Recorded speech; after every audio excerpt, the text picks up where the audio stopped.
Hay muchos que no tienen este privilegio de estar congregándose o estar sentados a oír la palabra de Dios porque han perdido todo, sobre todo al sur de los Cayos, en las islas. Hay mucha gente que ha perdido sus hogares y otros que han perdido la vida. Así que no sabemos por qué ha ocurrido esto y no sabemos qué más encierran estos huracanes que vienen o que han pasado, pero sí sabemos quién los encierra y que todo ocurre. Ni una hoja cae al piso sin que nuestro Padre Celestial lo sepa.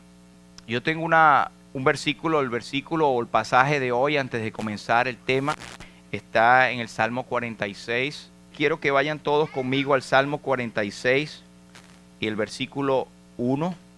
Cuando todos lo tengamos, decimos amén. Salmo 46, el versículo 1. Y por favor vamos a ponernos todos de pie para honrar la palabra de Dios. Es un acto voluntario, no es una religiosidad, simplemente es para honrar la palabra de Dios. Salmo 46, vamos todos. Dios es nuestro amparo y fortaleza, nuestro pronto auxilio en las tribulaciones. Por tanto, no temeremos, aunque la tierra sea removida y se traspasen los montes al corazón del mar, aunque bramen y se turben sus aguas y tiemblen los montes a causa de su braveza. Versículo 8. Venid, ved las obras de Jehová. Versículo 10. Estad quietos y conoced que yo soy Dios. Seré exaltado entre las naciones, enaltecido seré en la tierra. Jehová de los ejércitos está con nosotros. Nuestro refugio es el Dios de Jacob. El Señor bendiga su palabra. Podemos sentarnos. Bueno, este salmo, si usted lo tiene ahí abierto, se dará cuenta que hay por lo menos 3 tremendos atributos o características que se les da a Dios. Y usted verá conmigo que el primero es que Dios es nuestro ¿qué? Amparo. Después también Dios es nuestra y también Dios es nuestro pronto auxilio. Allí yo pudiese pensar, y es mi sugerencia, que lo que Dios tiene para nosotros es de una alta calidad y la calidad sería el amparo. Y amparo es más que protección, es una autoridad, es una sombra en la cual tú estás regido. Por ejemplo, cuando alguien en un país extraño entra a refugiarse en la embajada de otro país, él tiene todas estas cosas, pero tiene un amparo. ¿Sabe cuál es el amparo? El amparo de todas las leyes del gobierno en la cual esa embajada representa. Es como una autoridad de protección. Y esto es lo que es nuestro Dios para nosotros. Pensando en este tiempo que hemos pasado, por supuesto, este salmo es un salmo favorito de todas las edades, pero aplica en estos tiempos en que hay mucho temor, en estos huracanes que están viniendo, o por qué no, las tormentas de la vida. Pero lo primero que quiero notar entonces es que la calidad de lo que Dios nos ofrece es un amparo, es una autoridad que tenemos de que ninguna pestilencia vendrá sobre nosotros. Caerán a nuestro lado 1000 y a nuestra izquierda 10,000 y no nos tocará. Ahora, hay gente que ha preguntado, bueno, estos salmos dicen que al creyente nada le pasa, pero ¿qué pasa en la historia y a mí mismo que me han ocurrido cosas, aunque soy creyente? Bueno, tenemos una respuesta para esto. Y es que nada le va a ocurrir a un hijo de Dios que no sea la voluntad perfecta de Dios para él. Mientras tanto podemos estar confiados. Y aún si nosotros tenemos que volar la escena de esta vida, nosotros tenemos en Dios un poderoso refugio. El salmo dice, el otro salmo dice, este Dios es Dios nuestro eternamente y para siempre, y Él nos guiará aún más allá de la muerte. Así que como decíamos el jueves, si hay entonces el hecho de que tenemos que morir, No es que nos vamos a poner, no, yo soy cristiano y voy a morir. No, tenemos que buscar refugio, tenemos que aplicar la inteligencia que Dios nos ha dado. Pero si eso ocurriera, estamos seguros en Él. Y nada nos va a pasar si no es la voluntad perfecta de Dios, con la prudencia que Él nos ha dado. Pero lo otro es, podemos pensar en el sitio.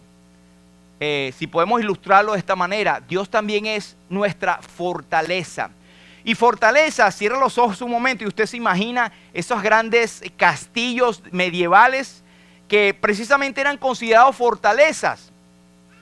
Porque el enemigo no podía llegar hasta allí. Tenía grandes murallas de un espesor tremendo, alto que nadie podía entrar. Había una fortaleza o un sitio o un refugio. Y eso es Dios para nosotros. No solamente vivimos bajo la autoridad de su protección, pero también bajo la fortaleza, bajo su castillo. En otras partes el salmista David dice: Jehová mío, mi fortaleza, mi castillo, mi pronto refugio.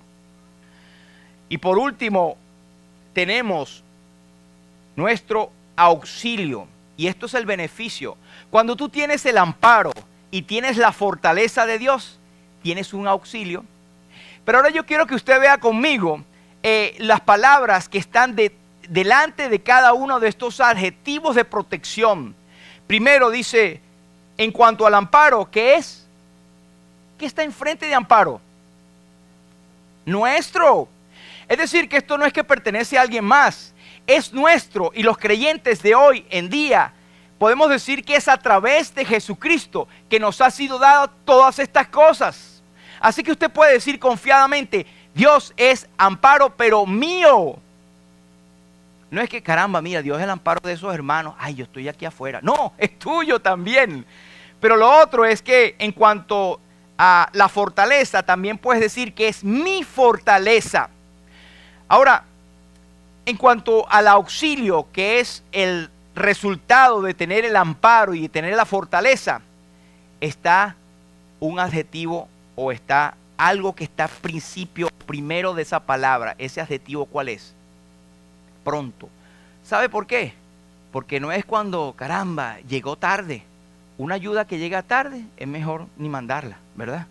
Bueno, Dios está allí, está pronto a nuestras necesidades. Dice el libro de Hebreos que acerquémonos pues confiadamente al trono de la gracia para alcanzar misericordia y hallar gracia para el oportuno socorro. Es decir, que Dios es oportuno, Dios es pronto, Dios está allí para refugiarnos, para alcanzarnos, para darnos. Recuerda cuando Pedro, en este momento me viene a la mente, cuando él estaba caminando hacia el Señor y luego que él vio las fuertes olas y el viento, él empezó a hundirse. Estaba en una tormenta personal porque todo aquello era para él. Pero ¿qué sucedió? Él se empezó a hundir, creo yo, por una sencilla razón. Le faltó la fe, muy bien, le faltó la fe, pero ya había empezado a caminar. Pero ¿qué elemento se introdujo allí?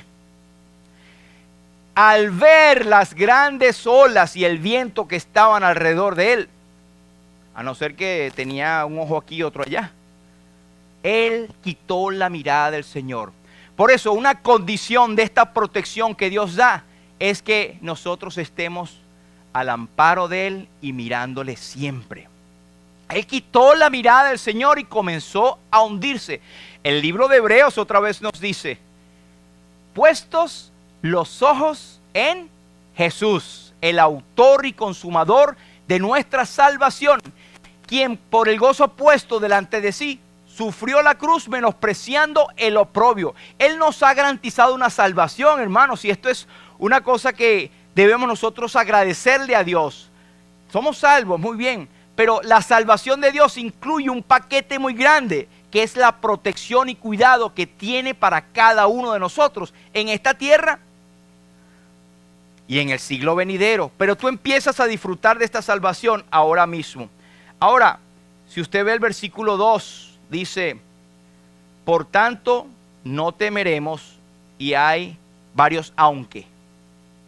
Aunque la tierra sea removida, Aunque se traspasen los montes al corazón del mar, aunque bramen y se turben sus aguas, aunque tiemblen los montes a causa de su braveza. Si usted y hace un mapita mental de estas palabras, es lo que vemos en un huracán, en un terremoto, en un maremoto, en una conmoción. Y mire, todos a veces confesamos que tenemos miedo. Claro que sí. El asunto es que la Biblia dice que el que está confiado en el Señor, pues no tiene temor de la muerte. Uno tiene que tener la facultad y la inteligencia de proveer refugio para sí mismo y para los de uno. Pero no debes tener un temor de que vas a morir, a menos que no seas salvo. Pero el Señor, nuestra vida está escondida con Cristo en Dios en las alturas. Y estoy seguro que ni la vida, ni la muerte, ni ángeles, ni principados, ni lo presente, ni lo porvenir, ni lo alto, ni lo profundo, ni ninguna otra cosa creada nos podrá separar del amor de Dios, que es en Cristo Jesús, Señor nuestro. Todo tiene un propósito, mi hermano. Nosotros podemos orar que el Señor desvíe cualquier huracán, pero ¿y las vidas nuestras? Nosotros pasamos por huracanes y tempestades internas. En el periódico precisamente hay una anécdota que se mencionaba al principio de un hombre. Él dijo: Dios, yo quiero, dame el dominio de poder manejar el tiempo, enviar la lluvia, el sol cuando pueda. Entonces Dios se lo concedió. Entonces cuando él pensaba que debía haber sol, ahí puso el sol. Cuando pensaba que debía llover para remojar su siembra, pues lo hacía. Pero después de un periodo de tiempo, todas las cosechas estaban totalmente arruinadas. Entonces él dice en esta fábula: Dios, ¿qué pasó? Y Dios le dijo: ¿qué pasó de qué? Yo te di todo el poder, eso no fue lo que quisiste. Sí, pero yo mandé la lluvia y mandé el sol, la lluvia, el sol, y hice lo que pensé que era lo correcto. Y Dios le dijo: te concedí el poder también de mandar huracanes y tormentas y tempestades, no mandaste ni una. Yo les voy a contar una cosa que hice yo acá, que yo me comuniqué con el canal, ¿verdad?, ahí en Miami, y le pregunté al meteorólogo, pude hacerlo, y le dije: ¿qué pasa si a un huracán se le lanza? Usted sabe que las fuerzas opuestas iguales se anulan. Se lanza una bomba centrífuga, tienen la presión, tienen la velocidad, tienen la altitud, tienen la dirección. Y bueno, que esa bomba haga un efecto centrífugo y se anula. Y yo con mi cuestión científica, bueno, para proteger. Entonces el meteorólogo me dio una lección.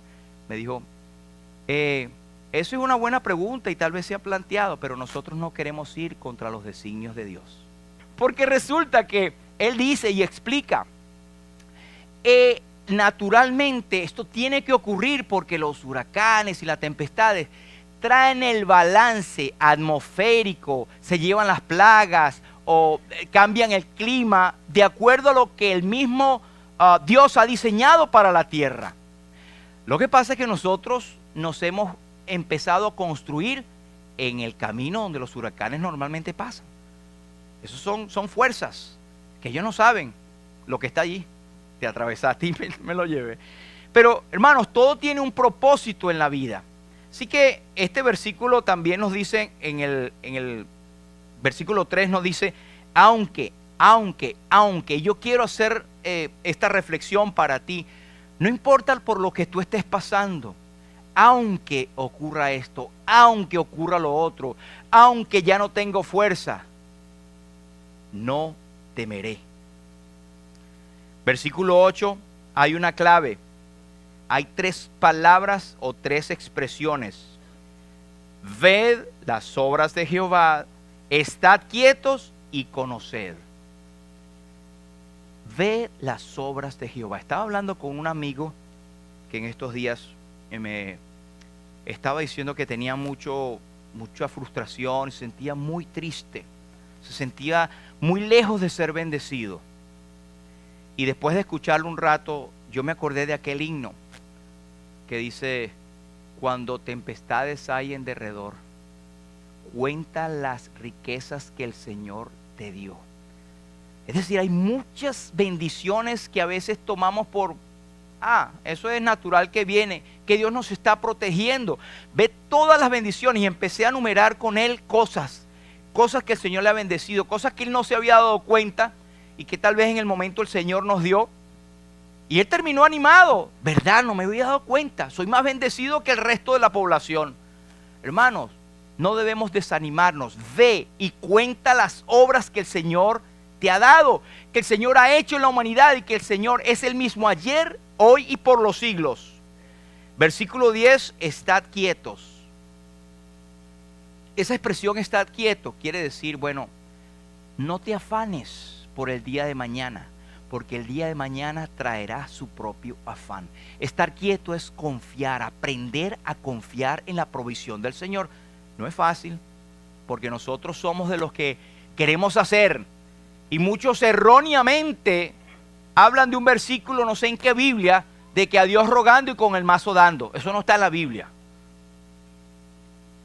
Pero ciertamente Dios nos ha dicho que debemos orar y esperar en Él. Hay cosas o situaciones en las cuales Dios nos manda a actuar. Por ejemplo, en la salvación. Arrepentíos y creed al Evangelio. El que creyere y fuere bautizado será salvo, mas el que no creyere será condenado. Orad sin cesar. Haced pues morir lo terrenal en vosotros. Hay cosas que debemos hacer, pero lo vamos a hacer confiado en lo que Dios nos ha dado y en lo que dice su palabra. Luego la tercera palabra dice conoced. ¿Qué es lo que vas a conocer? ¿Cómo? Que yo soy Dios. Usted puede contar las veces en que el Señor se identificó en el Nuevo Testamento. ¿Cómo se identificó? Al que tenía a la mujer samaritana, cuando estaban hablando de los muertos, cuando estaba en la alimentación de los 5,000. En cada una de esas circunstancias de necesidad, el Señor se identificó. ¿Sabe cómo? Yo soy. Yo soy la resurrección y la vida. Al que cree en mí, aunque esté muerto, vivirá. Estoy en oscuridad, Señor. Yo soy la luz del mundo. El que me sigue no andará en tinieblas, sino que tendrá la luz de la vida. Yo estoy hambriento de cosas, de maravillas de Dios. Yo soy el pan vivo que descendió del cielo. Yo soy el Señor. Debemos conocerlo como aquel que suple toda nuestra necesidad. ¿Has pensado en esto? Cuando Moisés se acerca a aquella zarza ardiente, él con gran temor dice, Señor, caramba, yo no puedo hacer. Cuando me mandes allá a hablar con el faraón, ¿quién le voy a decir que me mandó? Yo soy, me envió a vosotros. ¿Sabes tú, mi hermano, mi hermana, que tú tienes, si eres creyente en Cristo Jesús, tienes al gran yo soy contigo? Por eso es que el apóstol Pablo pudo exclamar, puedo algunas cosas en Cristo que me fortalece. Todo lo puedo en Cristo que me fortalece. Así que, hermanos, esta pequeña introducción acerca de las tribulaciones simplemente es para notar que si Dios es tu amparo y fortaleza, no importa que los montes se echen al mar, que el mar se embravezca, que tumbe los cimientos del mar. Mi casa está fundada sobre la roca imperecedera de los siglos. Amén. No tenemos hoy el PowerPoint, pero no importa, tenemos la palabra de Dios. Yo quiero hoy hablarles acerca, o seguir hablándoles un poco acerca de este hombre Saúl, el primer rey de Israel. Saúl era un hombre de la tribu de Benjamín, igual al Saúl o Saulo que tenemos en el Nuevo Testamento, más tarde llamado Pablo. Benjamita los dos y temerosos de Dios. Pero este Saúl fue escogido por requerimiento de la nación de Israel, no por un sentimiento espiritual de que le gobernara un rey que pudiera tener contacto con Dios. No, al contrario, Israel dijo, mira, Samuel, tú estás viejito, tus hijos no sirven mucho por ahí, nosotros queremos un rey. Él fue, y esto lo hablamos la vez anterior, él fue escogido o pedido en base a lo que el mundo tiene. Y dijimos de Saúl, y la vez pasada hablamos de las cosas positivas de Saúl. Fue un hombre que demostró valentía, un hombre que demostró consagración al inicio de su vida, un hombre que era muy arrojado, un hombre que era altamente llamativo, era un hombre altísimo, un hombre que sobrepasaba a alguno y que no había ninguno como él en Israel. A la mirada, a la vista, era el propio rey. Pero vamos a ver algunas de sus características, aunque son no recomendables, es decir, son cosas malas que Saúl dijo. Nosotros podemos aprender de las cosas malas para no cometerlas. La Biblia dice en 1 de Tesalonicenses 5 y 21, examinadlo todo y retened lo bueno. Pero también el próximo versículo dice, absteneos de toda especie de mal. Y esto es para ti y para mí. No, yo me permito algunas cositas, no es tan malo, todo el mundo lo hace. Ese no es el pensamiento de un creyente. No améis al mundo ni las cosas que están en el mundo. La nación de Israel comenzó con este error de escoger o pedir a un rey en base a lo que las naciones de alrededor tenían, en base a lo que el mundo pedía. Y esto trae consecuencias. Mire, dijimos la vez pasada que en cuanto a la vida de Saúl, un poeta dijo lo siguiente: su mañana fue serena y hermosa. Su mediodía fue nublado y amenazador. Su tarde fue fría, oscura y tempestuosa, pero su noche fue terrible, con el turbión de la desesperación y la negrura del suicidio. Al final él se suicidó porque veía que los filisteos venían a matarle y él no quería pasar por la vergüenza de ser tomado por ellos. Y él se empuñó su propia espada y murió sobre ella. Un hombre de Dios, un hombre que había sido escogido por Dios para ser el rey de Israel, había desobedecido a Dios y tuvo su consecuencia. Pero en 1 Samuel 8 nos habla de ese pedido que fue de acuerdo al mundo. Se los voy a leer, dice en 1 Samuel capítulo 8, dice: entonces los ancianos de Israel se juntaron y vinieron a Ramá para ver a Samuel. Y le dijeron: constitúyenos ahora un rey que nos juzgue como tienen todas las naciones. No es decir, como nuestro corazón después de haber orado y haber ayunado recibimos de Dios. No. Como tienen todas las naciones.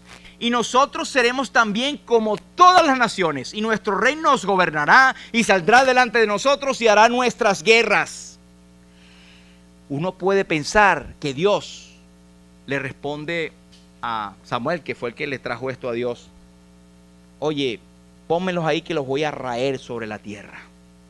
Así como los hijos de Coré, voy a abrir la tierra y los voy a tragar juntos. Uno puede pensar que Dios se iba a irar en ese momento, que Dios todo lo sabe. El que estaba irado y súper molesto era Samuel, el profeta que Dios había enviado. Pero Dios le dijo: déjalo quieto, dale lo que ellos quieren. Mire, y hay un principio que al parecer nosotros aprendemos. No siempre Dios para o frena esas actitudes de corazón que tú quieres ir en contra de Dios. Muchas veces Dios deja que tú solito te estrelles, porque te ha dado advertencias, ¿verdad? Viene un hermano, se para y le dice: no, mira, no lo hagas. Viene Endrina y le muestra un tratado y le dice: mira este libro para ti. O viene en la calle un frenazo y un inconverso le dice unas palabras y lo sacude.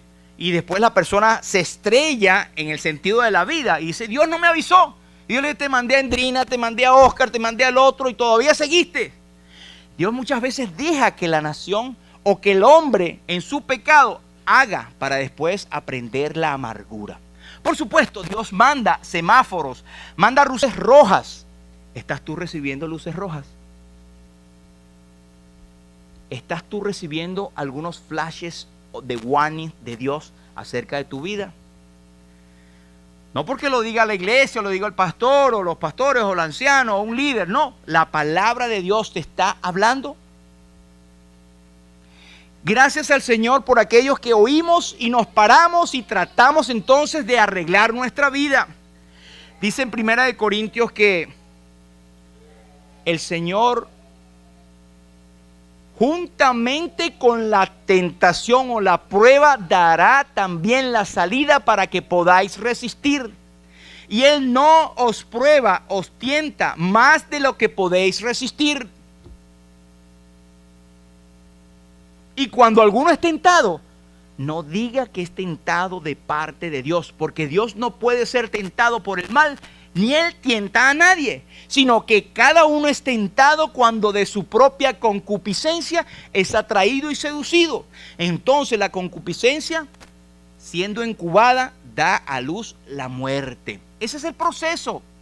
Pero tienes muchas luces rojas y yo te garantizo, y no es porque sea esta iglesia que uno, por supuesto, uno está puesto aquí, que el Señor nos ha puesto, pero la iglesia es uno de esos focos o esos faros o esos portavoces que Dios en su Santo Espíritu está enseñando a su pueblo. Por eso es tan importante asistir a la congregación, no dejando de congregarnos como alguno tiene por costumbre. Por eso es tan importante leer la palabra de Cristo mora en abundancia en vuestros corazones. Por eso es tan importante hablar con Dios, orad sin cesar. Por eso es tan importante siempre tener una sonrisa en los labios, porque tenemos la salvación en Cristo. Los cristianos no somos tristes. Alguien decía alguna vez los bautristes. No, nosotros somos alegres. Y no nos identificamos tanto porque somos bautistas. Somos creyentes en Cristo, seguidores del Señor, que tenemos el gozo, la alegría, tenemos la salvación. El Espíritu Santo que mora en nosotros tiene un paquetico con lo cual entra. Ese paquetico se llama el Espíritu Santo. Bueno, es un paquetico, lo digo en sentido figurado, pero lo que trae es amor, gozo, paz, paciencia, benignidad, bondad, fe, mansedumbre. Contra tales cosas no hay ley. Pero entonces, este pueblo pidió según el mundo y Dios le dio según el mundo. Le dio un hombre buen mozote, altote, llamativo, que todo el mundo decía, caramba, Israel, mira, ya se estrenó un rey, el primer rey de la nación de Israel. Un hombre sumamente alto y un hombre sumamente atractivo con una personalidad tremenda. A ese Dios se lo dio. ¿Qué dice la Biblia acerca de las cosas del mundo? Primera de Juan 2:6 nos dice, porque todo lo que hay en el mundo, los deseos de la carne, los deseos de los ojos y la vanagloria de la vida, no proviene del Padre, sino del mundo. Y el mundo pasa y sus deseos, pero el que hace la voluntad de Dios permanece para siempre. Hermanos, aquí hay una cosa. Nosotros hemos perdido, y cuando digo hemos todos, la separación con el mundo. Hemos tratado de digregarnos con el mundo, de parecernos al mundo, o de no diferenciarnos mucho con el mundo. Y hemos perdido esa identidad cristiana. El cristiano da testimonio que es de Cristo. Yo sé que principalmente es tu conducta, es la conducta. Pero la Biblia también nos habla de, bueno, el vestir modesto, el hablar, la manera en que hablamos, la manera en que, dónde asistimos, qué conversaciones tenemos. Por ejemplo, el apóstol dice en Colosenses,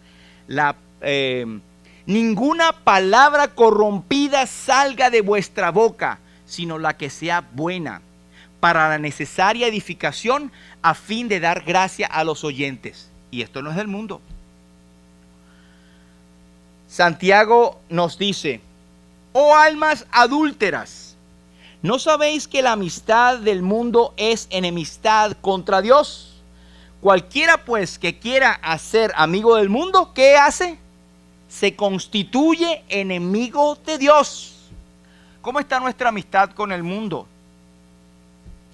Ya van aquí a hablar de esto y del otro. No, pero es que lo dice la Biblia. Y el Señor nos dé sabiduría para poder diferenciar, porque muchas veces le damos tanta interpretación a nuestro propio pensamiento que terminamos igualito al mundo sin diferencia. Pero miren, 1 Samuel capítulo 9, nos habla de este porte. Había un varón de Benjamín, hombre valeroso, el cual se llamaba Cis, que era el papá de Saúl. Dice, hijo de Becorat, hijo de Alfa, hijo de un benjamita. Y él tenía un hijo que se llamaba Saúl, joven y hermoso. Entre los hijos de Israel no había otro más hermoso que él. De hombros arriba sobrepasaba a cualquiera de su pueblo. Tomando entonces Samuel una redoma de aceite, lo derramó sobre su cabeza y lo besó y le dijo, ¿no te ha ungido Jehová por príncipe sobre su pueblo Israel? Dios permitió que él fuese ungido, que él fuese rey, porque le dio lo que el pueblo quería de acuerdo al mundo. También citamos Romanos 12. La Biblia nos dice que no debemos tomar el molde que tiene el mundo. Ahí está Romanos 12. No imitéis las conductas ni las costumbres de este mundo. Más bien, dejen que Dios los transforme en personas nuevas. Al cambiarles la manera de pensar, entonces aprenderán a conocer la voluntad de Dios para ustedes, la cual es perfecta, es agradable y es buena. Es decir, que la clave para servir a Dios, seguir a Dios y tener un resultado de bendición no está en este mundo. Precisamente es alejarse del molde que tiene el mundo. De Saúl sabemos que fue el primer rey de Israel, que fue pedido por el pueblo, que fue de la tribu de Benjamín, que era alto, joven, hermoso, no había otro como él en Israel, que empezó bien, pero terminó mal, y que tuvo desobediencia, envidia, orgullo y terquedad. Ahora, no nos engañemos, hermanos, nosotros tenemos eso, desobediencia. No, pero yo no soy tan terco. Envidia yo. Estos días le puse a alguien bromeando que mostró una foto que estaba en un lugar bien paradisíaco, por allá bien bello, y yo le puse, yo no sé si la envidia santa existe, pero yo tengo un tipo de envidia. Cuando le di, y no existe la envidia santa, hermano, es envidia y punto, eso es pecado. Orgullo y terquedad. Vamos a ver el resumen de su vida en 1 Samuel 26 y 21. Fíjense lo que él dice. He pecado. Esto ya fue casi al final de su vida, pero todavía faltaba un poco para llegar al momento en que él tomó su vida. He pecado. David, ningún mal te haré más, porque mi vida ha sido estimada preciosa hoy ante tus ojos. Esto fue, si mal no recuerdo, en la cueva de Adulam, cuando el rey Saúl estaba persiguiendo a David para matarlo, y el rey entró a la cueva donde David estaba escondido. Entonces, mientras el rey estaba descansando, David llegó por detrás y pudo haberlo matado, pero él decía, yo no voy a tocar al ungido del Señor. Pero agarró su espada. Cuando la gente, mira, lo va a matar, agarró y le cortó un poquito de su ropa. Y cuando el rey se levantó, David le gritó, rey, Saúl, y él se volteó, iba a agarrar su, mira, yo te he podido matar, aquí está un pedazo de tu tela, si lo hubiese querido te mato, pero he sido obediente a Dios y respetando que tú eres ungido. Ahí es cuando Saúl entonces dice, he pecado, vuélvete, hijo mío David, que ningún mal te haré más, porque mi vida ha sido estimada preciosa hoy ante tus ojos. He aquí yo he hecho neciamente y he errado en gran manera. Pero eso lo dijo de la boca para afuera, porque después de eso siguió persiguiéndolo. Otro que también se llamaba Saúl o Saulo, dijo también en el ocaso de su vida lo siguiente, en 2 de Timoteo 4 y 7. He peleado la buena batalla, he acabado la carrera, he guardado la fe. Mire qué diferencia. Uno decía, he pecado, he hecho neciamente y he errado en gran manera. Pero este decía, he peleado, he acabado y he guardado la fe. ¿En qué lado de los Saúles queremos estar nosotros? En el ocaso de nuestra vida. No importa qué es lo que digan los demás, qué es lo que dice Dios. Pero hablamos del propósito de la vida de Saúl. Este propósito está en 1 Samuel 9. Dice, Mañana a esta misma hora yo enviaré a ti varón de la tierra de Benjamín, al cual ungirás por príncipe sobre mi pueblo Israel y salvará a mi pueblo de mano de los filisteos. Ahí está en rojo, enviaré, serás ungido y salvarás. Ese era el propósito de toda su vida. Había sido enviado o había sido escogido para ser enviado. Había sido ungido. Es decir, con aceite le habían puesto en su cabeza una representación de que había sido ungido por el mismo Dios y que el Espíritu Santo iba a entrar en su vida a partir de ese momento y que iba a salvar a su pueblo, iba a ser salvador también. Miren, en el Antiguo Testamento había cosas que ya no tenemos en el Nuevo. Una de las cosas era el actuar del Espíritu Santo. El Espíritu Santo venía a ciertos hombres y los capacitaba para hacer tareas y podía irse.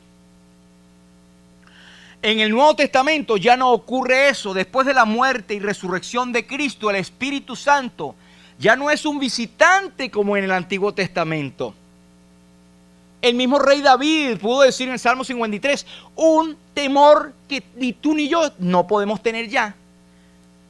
Él decía, ten piedad de mí, oh Dios, conforme a tu misericordia, conforme a la multitud de tus piedades, borra mis rebeliones, lávame más y más de mi maldad y límpiame de mi pecado, porque yo reconozco mis rebeliones y mi pecado está siempre delante de ti. Contra ti solo he pecado y he hecho lo malo delante de tus ojos. Pero él decía más adelante, no me eches de delante de ti, ni apartes de mí tu Santo Espíritu. Ya nosotros no tenemos ese temor. Usted no puede orar eso nunca. Porque dice la palabra de Dios, en él también vosotros, habiendo oído el evangelio de vuestra salvación, Efesios capítulo 1, y habiendo creído en él, fuisteis sellados con el Espíritu Santo de la promesa, que es las arras de vuestra herencia hasta la redención de la posesión adquirida para la alabanza de su gloria. El Espíritu Santo ahora es el ser de Dios, es la persona, no es ninguna fuerza activa, es la persona de Dios que entra en nuestra vida, y el Espíritu mismo es un sello que implica permanencia, que implica pertenencia y que implica seguridad. Jamás se te puede ir el Espíritu Santo, jamás, si eres verdadero creyente. No, que yo fui cristiano. No existe que fuiste cristiano. Eres cristiano y a lo mejor estás caído o caída, o estás alejado o alejada. Pero siendo creyente, el Señor te llama nuevamente a su redil. Yo les doy vida eterna y no perecerán jamás, ni nadie las arrebatará de mi mano, ni de la mano de mi Padre. Tenemos una salvación que es eterna. El propósito nuestro, parecido al de Saúl, lo encontramos en 1 Pedro 2:9, que dice, mas vosotros sois linaje escogido, real sacerdocio, nación santa, pueblo adquirido por Dios, para que anunciéis las virtudes de aquel que os llamó de las tinieblas a su luz admirable. Ha sido escogido, ha sido enviado, ha sido ungido. Primera de Juan nos dice, mas vosotros tenéis la unción del Santo, el Espíritu Santo que mora en nosotros, y hemos sido enviados no para salvar al mundo, sino para anunciar al mundo de esa salvación que es en Cristo Jesús. Positivos, él era muy valiente, un hombre que demostró valentía. En 1 Samuel 9, él se enfrentaba solo a ejércitos. En capítulo 1, el versículo 9 y 6, dice, al oír Saúl estas palabras, el Espíritu de Dios vino sobre él con poder, y él se encendió en ira en gran manera. Y aconteció que al día siguiente dispuso Saúl al pueblo en 3 compañías, y entraron en medio del campamento a la vigilia de la mañana, e hirieron los amonitas hasta que el día calentó, y los que quedaron fueron dispersos, de tal manera que no quedaron de ellos ninguno. Hombre muy valiente. Bueno, se dice en la Biblia que tú no te quedas atrás, ni yo tampoco. Dice, porque no nos ha dado Dios espíritu de cobardía, sino de amor, de poder y de dominio propio. Y nos dice, pelea la buena batalla de la fe, echa mano de la vida eterna, la cual asimismo fuisteis llamado, habiendo hecho la buena profesión delante de muchos testigos. Así que ha sido salvo para un propósito, no solamente para venir al culto, para tener comunión con los hermanos, para luchar la buena batalla, para enfrentar a las huestes espirituales de maldad. Yo enfrentando demonios, sí, diariamente. No son que se aparecen con cachos y cosas y hediondo azufre. No, es en nuestra vida diaria. Y Satanás, que es llamado león rugiente, anda alrededor nuestro buscando a quien devorar. Tú eres un objetivo de guerra para el enemigo, para Satanás. Ahora mismo puedes tener pensamientos. El enemigo está alrededor buscando quitarte la palabra, buscando sembrarte desánimo, buscando decirte que no es para ti. Todo esto es para ti. Solamente está a tu alcance por fe. Algunos de los desaciertos de Saúl. Por ejemplo, nosotros tenemos para esto en 1 Corintios 10 y 12. Dice, así que el que piensa estar firme, mire que no caiga. Uno de sus desaciertos en 1 Samuel 13 nos dice que, de esta manera dice, y habiendo reinado Saúl, cuando hubo reinado 2 años sobre Israel, escogió luego a 3,000 hombres de Israel, de los cuales estaban con Saúl, 2,000 en Micmas y en el norte de Betel, y 1,000 estaban con Jonatán en Gabaa de Benjamín, y envió al resto del pueblo, cada uno a sus tiendas. Mire, él tenía 2 años de reinado y nos dice que él levantó un ejército de apenas 1,000 o 3,000 hombres, que de verdad Dios puede hacer con 100 o con 30 o con 1 lo que pueden hacer 10,000 o 30,000, es verdad. Pero no se nos dice que él consultó a Jehová y nada de esto. Y él simplemente envió, escogió y luego el resto lo envió para sus casas. Y cuando él hizo esta acción, él incitó a los filisteos, dice en el versículo 5, que los filisteos se juntaron para pelear contra Israel 30,000 carros.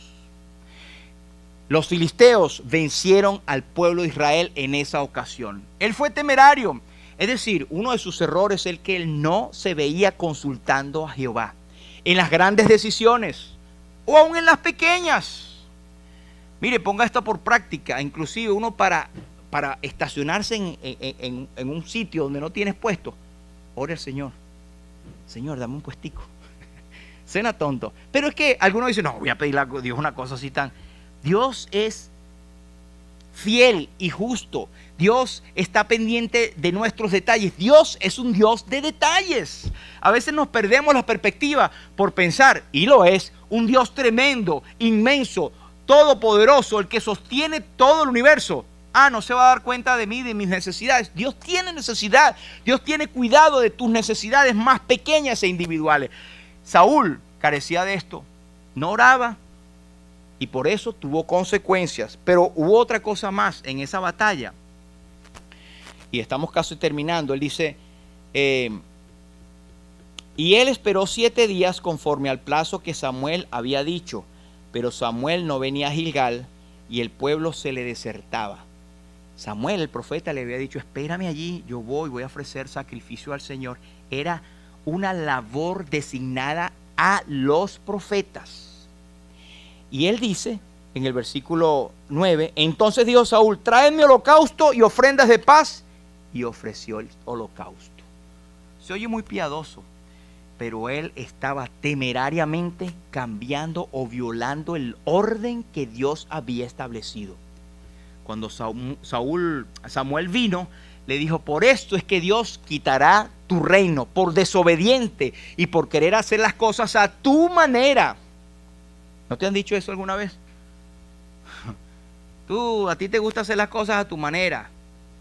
A veces nosotros no queremos salir con las nuestras sin haberlo puesto delante del Señor y nos sale el tiro por la culata. Pero mire, él ofreció un sacrificio que no le correspondía. Ahí vemos impaciencia y vemos también imprudencia. Y vemos que él quiso quebrar el orden. Ahora te voy a decir algo. ¿Sabes que hay un orden de Dios? Y te las voy a mencionar rapidito. Por ejemplo, en el hogar. en Efesios capítulo 5. Por tanto, dejará el hombre a su padre y a su madre, se unirá a su mujer y los dos serán una sola carne. No me malentienda, voy a tratar de ser bien explícito. A veces por las circunstancias uno se casa y vive en la casa de los padres por un tiempo. Pero eso no es bíblico. El que se casa, casa quiere. Estamos rompiendo el orden que Dios dijo. Dejará el hombre a su padre y a su madre y se unirá a su mujer y los dos serán una sola carne. Porque ahí es donde, ahora que uno es padre y abuelo, uno se quiere meter en la vida de ellos, ¿verdad? Por no decir que los padres se quieren meter y los suegros y esa suegra. No, uno se quiere meter en la vida cuando ya tú eres suegro. Ese es el orden que muchas veces quebramos y vemos que las familias son infelices y hay problemas porque precisamente se quiebra un orden que Dios ha dado. Pero te voy a hablar acerca de los cónyuges. Efesios capítulo 5. Dice, someteos unos a otros en el temor de Dios. Las casadas estén sujetas a sus propios maridos como al Señor. Sí, no digan, pero ahí viene lo otro. Dice, porque el marido es cabeza de la mujer, así como Cristo es cabeza de la iglesia, la cual es su cuerpo y Él es su Salvador. Así que como la iglesia está sujeta a Cristo, así también las casadas lo estén a sus maridos en todos. Maridos, amad a vuestras mujeres, así como Cristo amó a la iglesia y se entregó a sí mismo por ella. Este orden a veces se quiebra, y lo digo también con mucho cuidado. Muchas veces, por circunstancias cualesquiera, la mujer toma el lugar del hombre en el hogar. Y esto quiebra el orden de Dios. Nos duela o no nos duela, esto es lo que dice la Biblia. La mujer debe estar sujeta a su marido. No quiere decir que es inferior en lo absoluto, porque dice la Biblia que la mujer está sujeta al hombre porque el hombre es su cabeza y la cabeza del hombre es Cristo, así como Dios, el Padre, es cabeza de Cristo y el Padre, como Dios, no es superior al Hijo. Así que no estamos hablando de superioridad o inferioridad, estamos hablando de un orden de sujeción. Y vemos matrimonios donde no funciona bien la cosa, es porque la mujer lleva los pantalones y el hombre los sigue llevando, pero no es como que si los llevara. Entonces, hermano, ese es un orden importante y llama la atención que en la vida del rey Saúl podamos tomar esta ilustración para hacer notar que hay un orden que debe respetarse. En el hogar, el hombre es el que lleva la autoridad. No quiere decir que la mujer, por supuesto, uno trabaja en conjunto y todo lo demás, pero hay casos en que se ve que la mujer... Usted se calla. No debe ser así. El hombre de ese supuesto, pero también, oiga el hombre debe amar a su esposa de tal manera que debe ser capaz de morir por ella. Que él se gana ese respeto cuando la ama, cuando la cuida, cuando es capaz de proveer. Es cuando el hombre se gana ese respeto de que la mujer esté sujeta a su marido. No, yo soy el hombre aquí, y como dijo el pastor, usted te tiene que someter a mí. Ah, no, ¿y cómo estás haciendo tú? Pero, vamos, Colosenses 3:20, y estoy terminando rápido ya, mi hermano. Dice, hijos, obedeced a vuestros padres en todo, porque esto agrada al Señor. La familia, los hijos. A veces no ponemos disciplina a nuestros hijos, y tú ves en una casa que parece que los hijos son los padres. Te tragan, te vomitan y te vuelven a tragar. ¿Qué es eso? Eso es el orden que ha sido invertido y está mal, hermano. Por eso la Biblia dice, instruye al niño en su camino y aun cuando fuere grande no se apartará de él. Tiene que haber una disciplina de tal manera que los hijos se sometan a sus padres en amor. Y hay formas de castigo que no necesariamente es la física. En el trabajo, Efesios 6:5. Siervos, obedeced a vuestros amos terrenales con temor y temblor, con sencillez de vuestro corazón, como a Cristo. ¿Usted ha oído alguna vez, si es empleado, por supuesto, muchos somos empleados, que usted quiera saber más que el jefe y quiere mandarlo? No dura mucho, lo botan, ¿cierto? Porque es un orden que no se puede quebrar. Si usted es siervo, usted tiene que estar sujeto. Usted es un empleado, está sujeto a las normas de la empresa o de sus jefes. Y si no le gusta, bueno, vaya buscando por otro lado, ¿verdad? Pero eso está, el orden natural no se puede, el orden que Dios ha establecido no se puede quebrar. Y por último en la iglesia, y hay muchos más, en la iglesia dice, Efesios 5, la mujer aprenda en silencio con toda sujeción, porque no permito a la mujer enseñar ni ejercer dominio sobre el hombre, sino estar en silencio. Quiero ser bien cuidadoso en esto, hermanos, porque esto se ha pasado del límite de tal manera que vemos pastoras. La Biblia no habla de pastoras. Ese privilegio o esa responsabilidad ha sido dada a el hombre. La mujer, por supuesto, es la ayuda idónea, muchas veces sabe mucho más que el propio hombre, pero en una congregación, al público, no se le permite a una mujer estar en control, estar enseñando o estar por encima de los hombres en un culto de la iglesia. Es diferente cuando tenemos estudios bíblicos, cuando ellas puedan tener gente en su clase, donde no es toda la iglesia reunida. Hable conmigo después si quiere más aclarar. Dice en 1 Corintios 14, vuestras mujeres calles en las congregaciones. Otras versiones dice, vuestras mujeres estén en silencio en las iglesias, porque no les permito hablar, sino que estén sujetas como también la ley lo dice. Hermanos, esto es cosas, son órdenes que Dios ha puesto. No es que Dios sea machista ni nada, es un orden que Dios ha puesto. Y hay que respetarlo y seguirlo. Y hay mucha interpretación allí que uno a veces de verdad que cuesta llegar, pero con la ayuda del Señor y con la oración y el consenso de todos, respetando la palabra de Dios, podemos evitar quebrar el orden que Dios ha establecido. Saúl quiso quebrar ese orden y no le fue bien. Gracias, Señor, por esta iglesia que procuramos con todas nuestras debilidades seguir la palabra de Dios. Tal vez lo que dije es muy poca información y si hay después que aclarar, lo podemos aclarar a la luz de la palabra de Dios, pero no interprete más de lo que he querido decir al leer la palabra, ni menos de lo que está en la palabra. Hay otras cosas, pero se nos acabó el tiempo.